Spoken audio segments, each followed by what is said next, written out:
Probationary కాలం పూర్తయిన ప్రభుత్వం permanent చేయడం లేదని పంచాయతీ కార్యదర్శులు ఆవేదన వ్యక్తం చేశారు. భద్రాద్రి కొత్తగూడెం జిల్లా కలెక్టరేట్ ముందు జూనియర్ పంచాయతీ కార్యదర్శులు శాంతియుతంగా నిరవధిక సమ్మెకు దిగారు. ఈ సమ్మె శాంతియుతంగా చేస్తున్నామని, తమ న్యాయమైన సమస్యలు పరిష్కరించాలని సర్కార్ను కోరారు. అసెంబ్లీ సాక్షిగా సీఎం కేసీఆర్ ఇచ్చిన హామీని వెంటనే నెరవేర్చాలని డిమాండ్ చేశారు.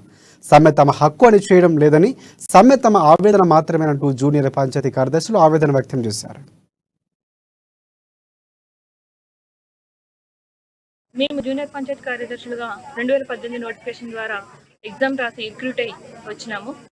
మమ్మల్ని రిక్రూట్ చేసుకునేటప్పుడు 3 సంవత్సరాలు ప్రొబేషన్ పీరియడ్గా డిక్లేర్ చేసి 3 సంవత్సరాలు ప్రొబేషన్ పీరియడ్ అయిపోయిన తర్వాత రెగ్యులరైజ్ చేస్తామని చెప్పడం జరిగింది.